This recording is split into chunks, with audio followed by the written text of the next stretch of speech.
Welcome back to Cheating Tales Lab. We appreciate your support and hope you enjoy this story we've crafted for you. Without further delay, let's begin the story. Jonathan Carver wiped the sweat from his brow as he rummaged through the dusty attic of his suburban Chicago home.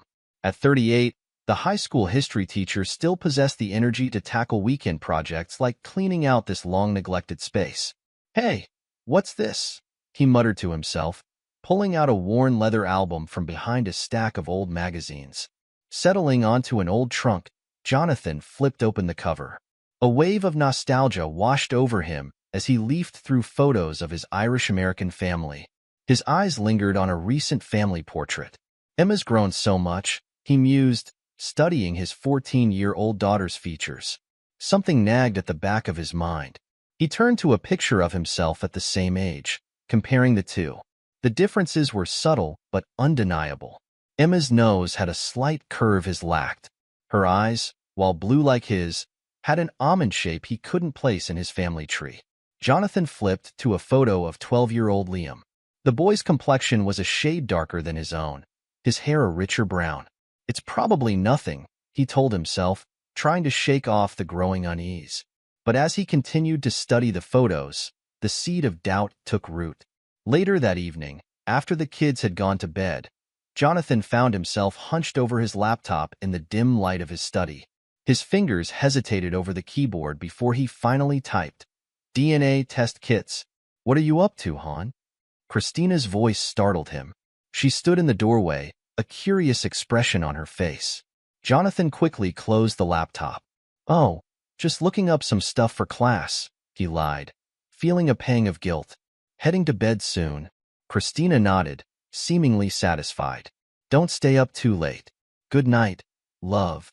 As she patted away, Jonathan reopened the laptop and placed an order for 3 DNA test kits. His heart raced as he hit confirm purchase, wondering what truths the results might reveal. Weeks passed, each day a torment as Jonathan waited for the DNA results. He found himself scrutinizing his children's features at the breakfast table, searching for any resemblance to himself or Christina. Finally, an email arrived. With trembling hands, Jonathan opened the attachment. His own results showed exactly what he expected, a mix of Irish and other European ancestry. But Emma and Liam's results made his blood run cold. Both showed a significant percentage of Mexican heritage. "This can't be right," he whispered, staring at the screen in disbelief. That night, after tossing and turning for hours, Jonathan made a decision. He'd hire a private investigator to get to the bottom of this mystery. The next day, he met with a PI named Frank in a nondescript coffee shop. "So, what exactly are we looking for here?" Frank asked, his weathered face impassive. Jonathan leaned in, lowering his voice. "I need to know if my wife has been unfaithful, and if so, with whom." Frank nodded, jotting down notes. "Any suspicions about who it might be?"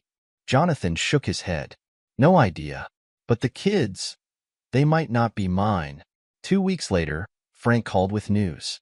"Mr. Carver, I think you should come to my office. There's something you need to see." Jonathan's heart sank as he looked at the photos spread across Frank's desk. There was Christina, his wife of 15 years, in the arms of another man. A man with features that bore a striking resemblance to Emma and Liam. "His name is Miguel Ramirez," Frank explained. "He's Christina's boss at the construction company.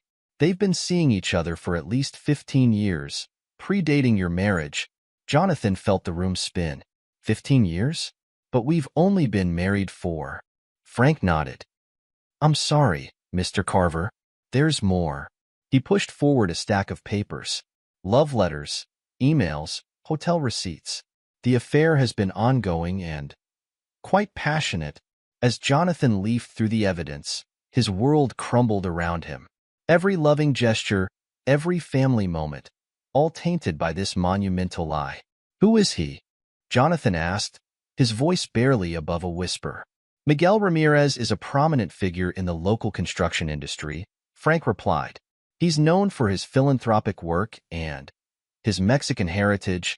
The final piece of the puzzle clicked into place. Jonathan stared at a photo of Miguel, seeing echoes of Emma and Liam in the man's features.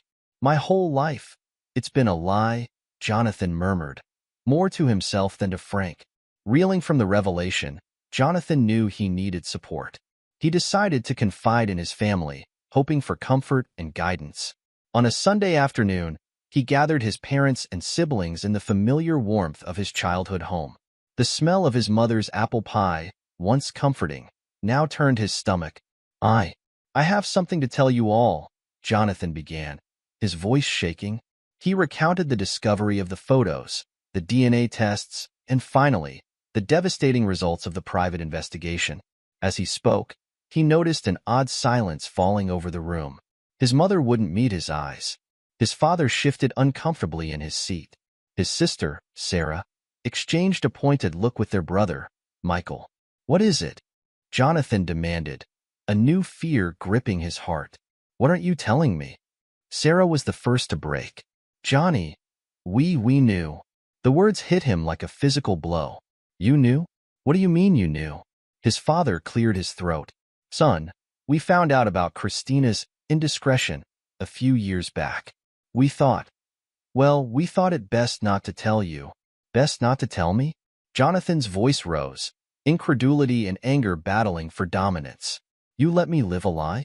You let me raise children that aren't mine, thinking they were? His mother reached out a hand. We thought we were protecting you, dear. You seemed so happy. Jonathan recoiled from her touch. Happy? I was living in ignorance. How could you keep this from me? Michael spoke up, his tone defensive. We didn't want to hurt you, bro. We figured what you didn't know wouldn't hurt you. Wouldn't hurt me? Jonathan laughed bitterly. Look at me now. Tell me this doesn't hurt. He stood, unable to bear the sight of his family any longer. The people he trusted most in the world had betrayed him just as deeply as Christina had. Johnny, please, his mother pleaded. We can talk about this. We can help you through it. But Jonathan was already heading for the door. I don't need your help, he spat. I don't need any of you. As he stormed out into the fading afternoon light, Jonathan felt more alone than he ever had in his life.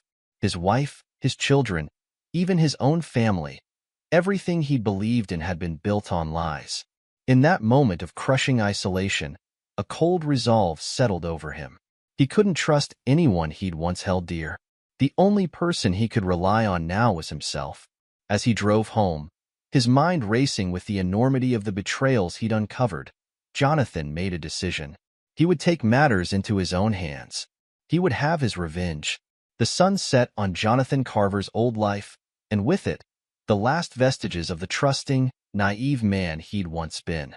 In his place rose a man hardened by betrayal, determined to reclaim control of his fate. Jonathan Carver sat in his classroom, staring at the empty desks before him. The weight of his recent discoveries pressed down on his shoulders like a physical burden. He'd barely slept in weeks, his mind constantly churning over the betrayals he'd uncovered. A knock at the door jarred him from his thoughts. Principal Simmons stood in the doorway, his face grim. Got a minute, John? He asked, though it wasn't really a question. Jonathan nodded, gesturing to an empty student desk. Simmons sat, the plastic chair creaking under his weight. There's no easy way to say this, Simmons began, but the school board's pushing through a new history curriculum. It's not good. Jonathan's brow furrowed. What do you mean, not good? Simmons sighed, pulling a folder from his briefcase. See for yourself. As Jonathan leafed through the documents, his frown deepened. The proposed changes were more than just not good. They were an outright whitewashing of historical events. This is bullshit, Jonathan muttered, then looked up, remembering who he was talking to. Sorry, but Simmons was nodding. You're right. It is bullshit. But the board's under pressure from some big donors. They're pushing this through whether we like it or not. Jonathan felt a familiar anger rising in his chest. It was the same fury that had been simmering since he'd discovered the truth about his family. But this was something he could fight. We can't let this happen, he said, his voice low and determined. Simmons raised an eyebrow. We? John, I'm sympathetic, but my hands are tied. The board. Screw the board, Jonathan interrupted. These kids deserve better. They deserve the truth. For a moment, Simmons looked like he might argue. Then his shoulders slumped. You're right. But what can we do? Jonathan stood, pacing the room. His mind, so recently clouded by personal turmoil, was suddenly crystal clear. We organize. Teachers, parents, students. We make our voices heard. As he spoke, a plan began to form. It was more than just opposing the curriculum changes. It was a chance to channel all his pent-up anger and frustration into something productive, something that mattered. Over the next few weeks, Jonathan threw himself into the fight. He organized meetings, drafted petitions, and rallied support from every corner of the school community. One evening, as he was putting the finishing touches on a presentation for the next board meeting, Emma poked her head into his home office. "Dad," she said hesitantly, "can I talk to you?" Jonathan looked up, guilt washing over him. He'd been so focused on the curriculum battle, he'd barely spoken to his kids. "Of course, sweetheart. What's up?" Emma sat on the edge of his desk, her feet swinging nervously. "Is everything okay? You've been different lately." Jonathan's heart clenched. He wanted to tell her everything, about her real father, about the lies, about the hurt. But looking at her concerned face, he couldn't bring himself to shatter her world. "I'm sorry, Em," he said softly. "There's just a lot going on at school. But I promise, everything's going to be okay." Emma nodded, not entirely convinced. "Is that why Mom's been crying at night?" The question hit Jonathan like a punch to the gut. He'd been so wrapped up in his own pain and his crusade at school, he hadn't even noticed Christina's distress. I didn't know she was crying," he admitted. Emma shrugged. "She tries to hide it. But I hear her sometimes." Jonathan pulled his daughter into a hug, his mind racing. He'd been neglecting his family, losing himself in this external battle. But wasn't that just another form of running away? "I'll talk to her," he promised Emma. "And I'm sorry I've been so distracted.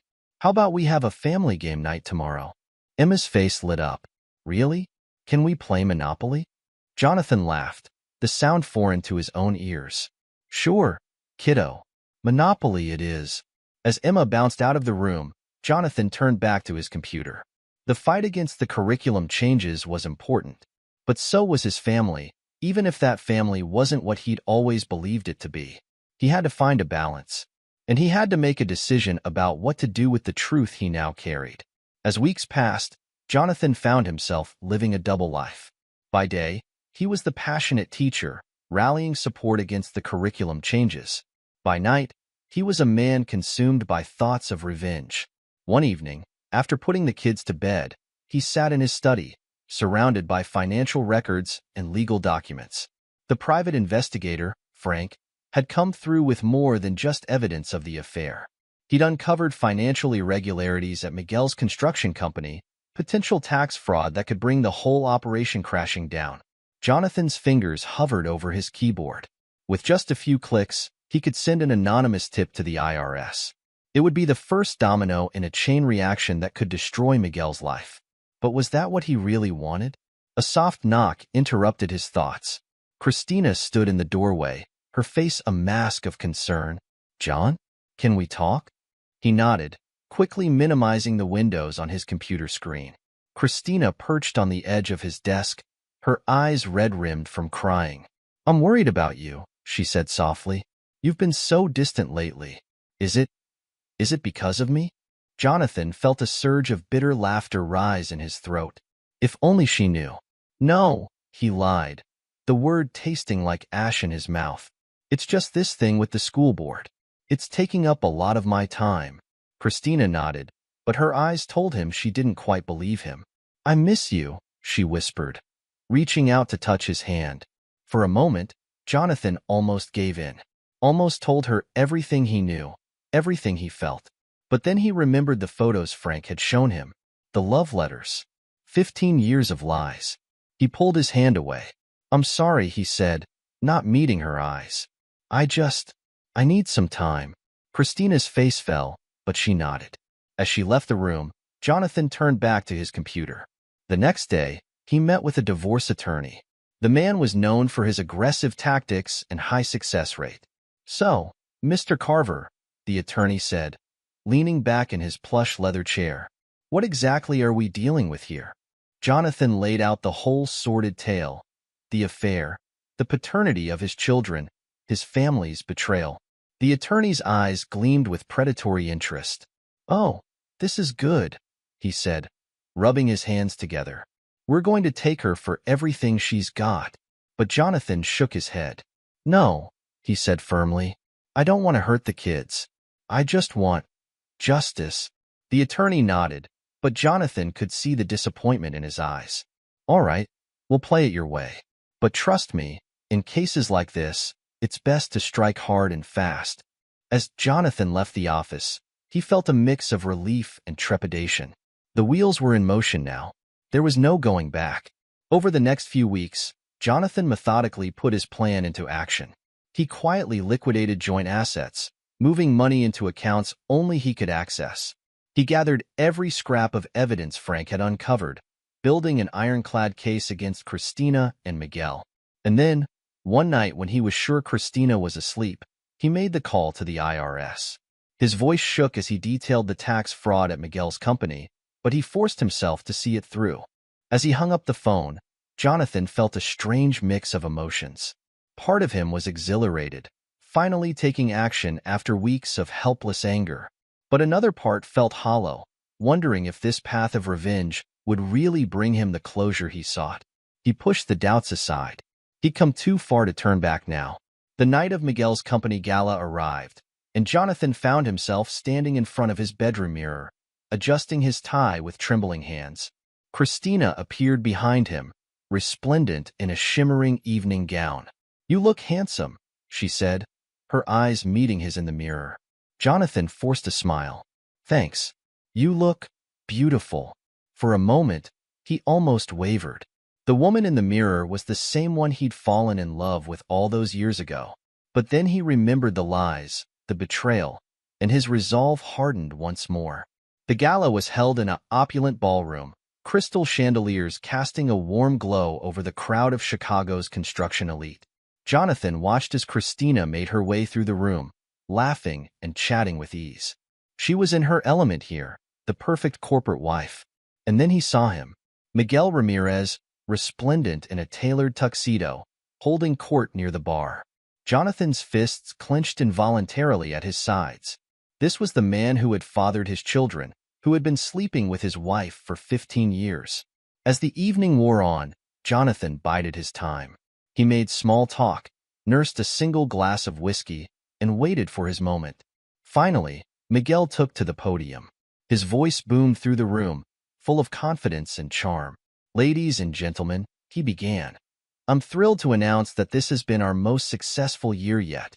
The future of Ramirez Construction has never looked brighter." The crowd burst into applause. Jonathan saw his chance. He stood, making his way towards the podium with purposeful strides. He could feel Christina's eyes on him, confusion and alarm evident on her face. "Excuse me," Jonathan said, his voice cutting through the applause. "I have something to add." Miguel's smile faltered for just a moment before he recovered. "Of course, John. Ladies and gentlemen, Jonathan Carver, husband of our lovely HR director, Christina." Jonathan took the microphone, his heart pounding in his chest. This was it, the moment of truth. "Thank you, Miguel," he said, his voice steady despite his nerves. "I just wanted to congratulate you on your success. It's truly remarkable what you've built here." He paused, his eyes scanning the crowd. Christina was frozen in place, her face pale. "But I think it's time we were all honest with each other," Jonathan continued, "about the true foundation of this company's success." He reached into his jacket, pulling out a folder. "I have here the results of DNA tests proving that Miguel Ramirez is the biological father of my children. I also have evidence of a 15-year affair between Mr. Ramirez and my wife, Christina." The room erupted in gasps and whispers. Miguel's face had gone ashen, his knuckles white as he gripped the podium. "But that's not all," Jonathan pressed on, his voice rising above the din. "I also have documents detailing years of tax fraud and embezzlement at Ramirez Construction. Documents that are currently in the hands of the IRS and the FBI." The room exploded into chaos. Board members were on their feet, shouting questions. Investors pushed towards the exits. and in the center of it all stood Miguel and Christina, their carefully constructed world crumbling around them. Jonathan watched as the company owner, his face purple with rage, stormed up to Miguel. "You're fired," he bellowed. "And you can bet your ass we'll be cooperating fully with any investigation." Christina stumbled towards Jonathan, tears streaming down her face. "John," she pleaded, "how could you do this?" Jonathan looked at her, feeling a strange mix of satisfaction and sorrow. "How could I?" he asked quietly. "How could you, Christina? 15 years of lies. Our entire marriage. It was all a sham." As security began to clear the room, Jonathan turned and walked away. Behind him, he could hear Christina's sobs and Miguel's attempts to placate the furious board members. But he didn't look back. Outside, the cool night air hit him like a slap to the face. He loosened his tie, taking deep breaths. It was done. His revenge was complete. But as he stood there, watching the chaos unfold through the ballroom's windows, Jonathan felt no joy, no sense of triumph, just a hollow emptiness where his anger had once burned. He hailed a cab, giving the driver his home address. As the city lights blurred past, Jonathan wondered what came next. He'd torn down the lie that was his life. Now, he had to figure out how to build something true from the rubble. The morning after the gala, Jonathan Carver woke to a world forever changed. The taste of victory was bitter in his mouth, mixed with the acrid flavor of spent anger and lingering betrayal. He lay in bed, staring at the ceiling, wondering if the hollowness in his chest would ever be filled again. His phone buzzed incessantly. News of last night's confrontation had spread like wildfire through Chicago's business and social circles. He ignored the calls and messages, focusing instead on the next step in his meticulously planned revenge. At precisely 9 a.m., Jonathan walked into the offices of Hartley & Associates, the law firm housing Chicago's most ruthless divorce attorney. Bernard Hartley's reputation preceded him. A shark in a sea of minnows, known for leaving opposing parties with little more than the clothes on their backs. Hartley's office was a testament to his success, all mahogany and leather, with a view of Lake Michigan that probably cost more per square foot than most people's entire homes. The lawyer himself was a study in contrasts. Expensive suit, cheap haircut, and the hungry eyes of a predator. "Mr. Carver," Hartley said, rising to shake Jonathan's hand. "I heard about last night's performance. Quite the show, I must say." Jonathan nodded, taking a seat. "I want this done quickly and cleanly, Mr. Hartley. I have all the evidence you'll need right here." He placed a thick folder on the desk. Hartley's eyes gleamed as he leafed through the documents. "Oh, this is good. Very good indeed. With this, we can't—" "No," Jonathan interrupted. "I don't want to destroy her completely. I just want what's fair. And I want the kids." Hartley's excitement dimmed slightly, but he nodded. "Of course, Mr. Carver. We'll proceed as you wish." Over the next few weeks, Jonathan's life became a whirlwind of legal meetings and court appearances. Christina, backed into a corner by the mountain of evidence against her, hardly put up a fight. Her once immaculate appearance had given way to dark circles under her eyes and a permanent look of defeat. In the end, the judge's ruling was swift and decisive. Jonathan was awarded full custody of Emma and Liam, along with the majority of their assets. Christina was left with a small alimony payment and visitation rights that felt more like a consolation prize than a victory. As Jonathan left the courthouse, he caught sight of Christina slumped on a bench, her head in her hands. For a moment, he felt a twinge of something. Pity? Regret? But then he remembered the years of lies, the betrayal that had hollowed out his life, and he walked on without a backward glance. Meanwhile, across town, Miguel Ramirez was facing his own personal hell. The IRS investigation, triggered by Jonathan's anonymous tip, had uncovered years of tax fraud and embezzlement. Miguel's once sterling reputation in the construction industry was in tatters. Desperate to recoup his losses and maintain his lavish lifestyle, Miguel turned to the only avenue he thought might save him: gambling. He started small, placing bets at legitimate casinos. But as his losses mounted and his desperation grew, he found himself drawn into the seedy underbelly of Chicago's illegal gambling scene. One night, in a smoke-filled back room of a rundown bar, Miguel sat at a poker table, sweat beading on his brow.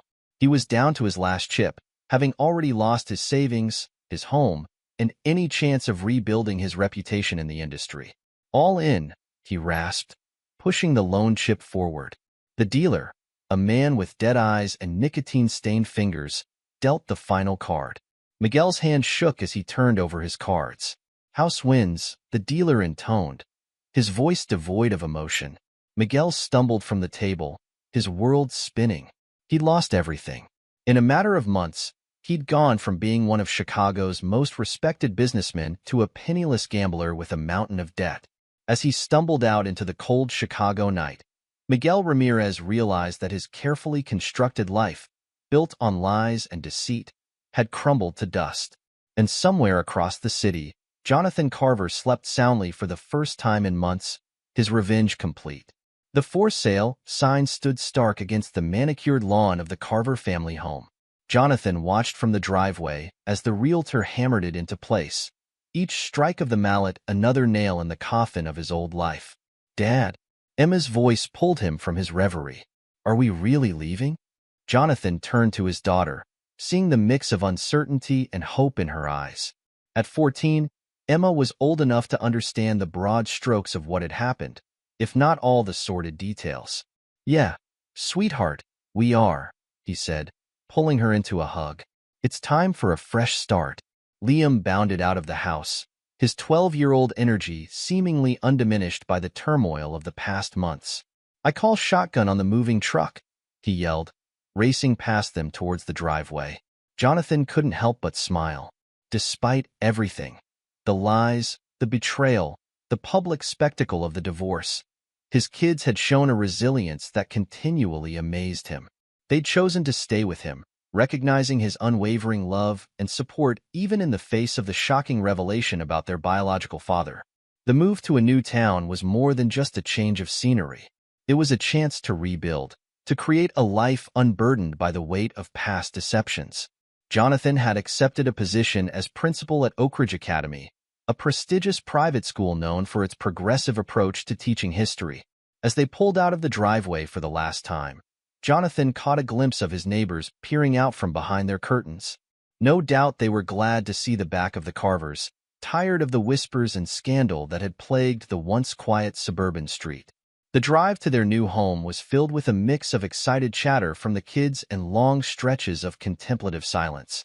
Jonathan's mind wandered to the curriculum debate that had consumed him in the midst of his personal turmoil. His victory in that fight had earned him widespread respect in educational circles, opening doors he never thought possible. As they crossed the state line, leaving the familiar skyline of Chicago behind, Jonathan felt a weight lift from his shoulders.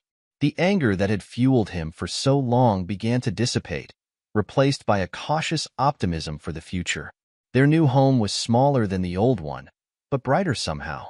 Large windows let in streams of sunlight, illuminating rooms that seemed to hold the promise of new beginnings.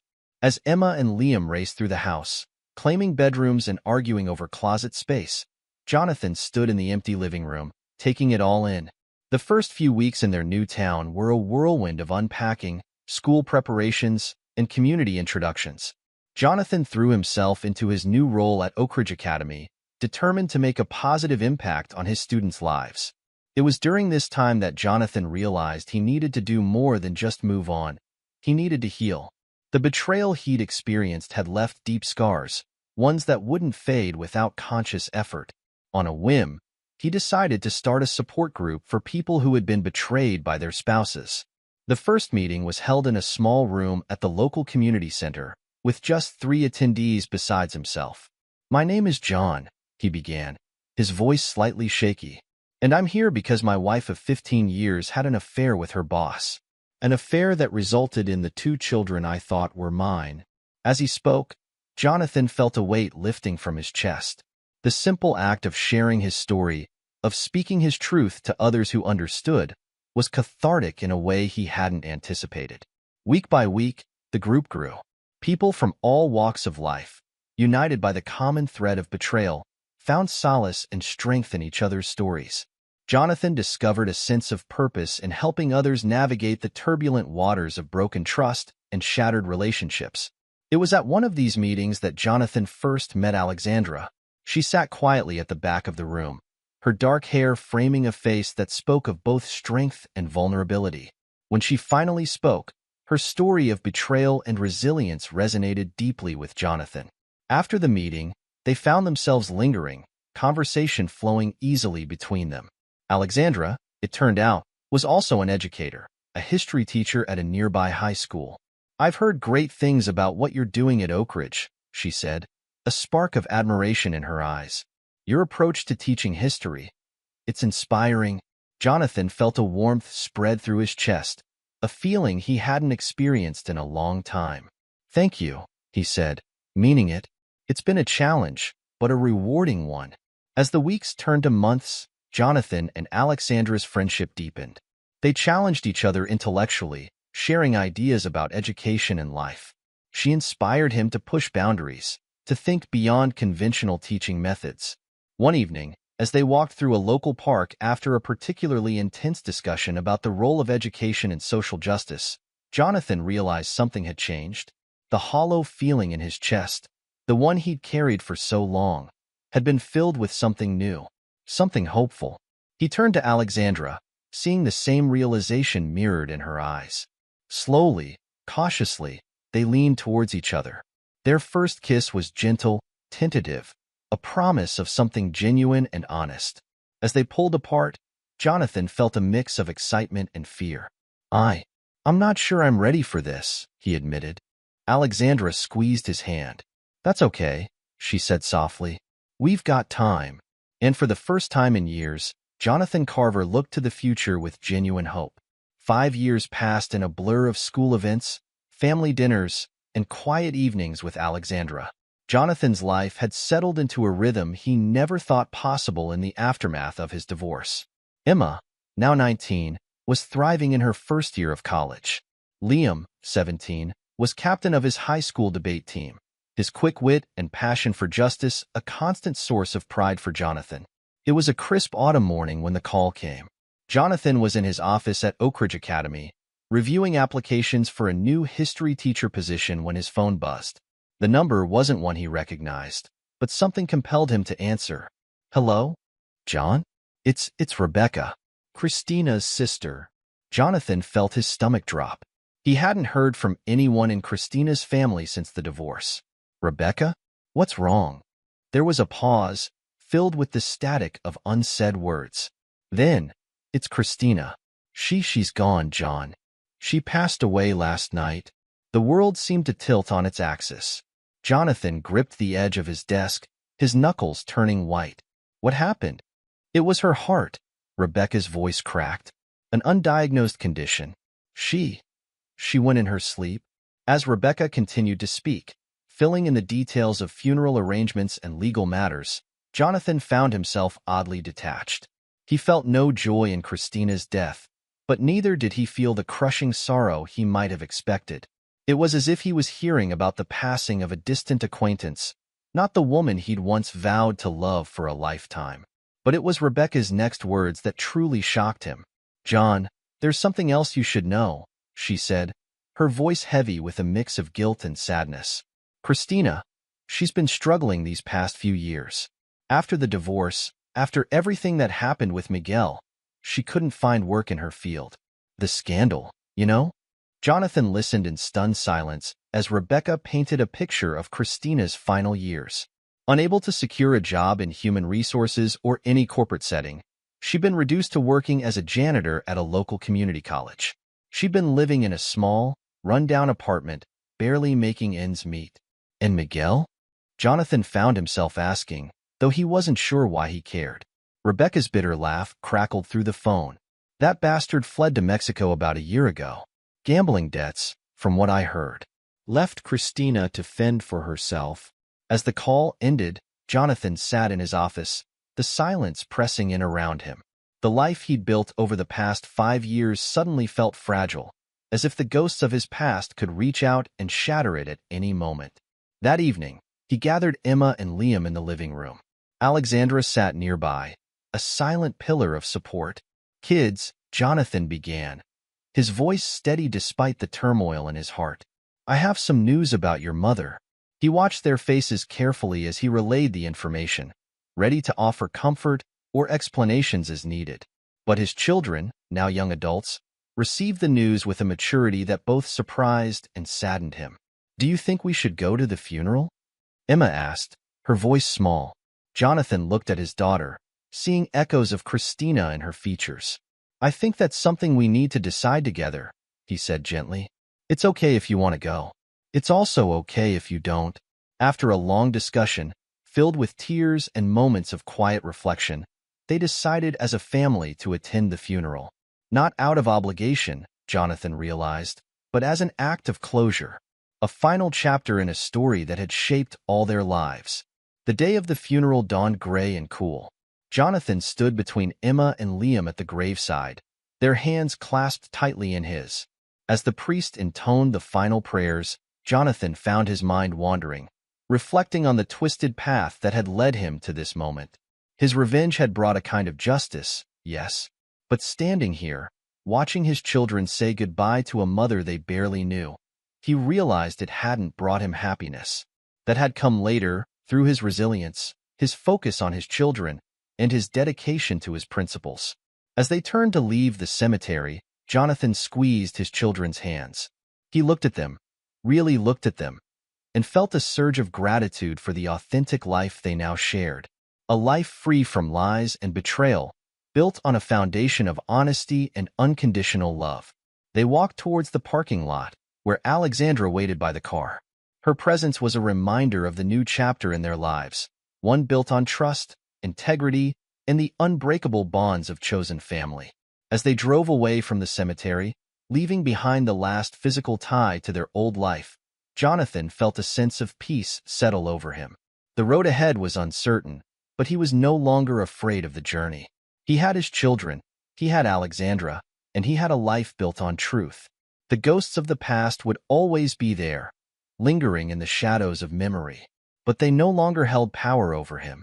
Jonathan Carver had faced his demons, weathered the storm of betrayal, and emerged stronger on the other side. As the car turned onto the highway, heading home, Jonathan looked in the rearview mirror at Emma and Liam.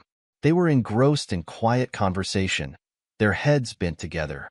In that moment, he knew with absolute certainty that despite all the pain and heartache, he wouldn't change a thing.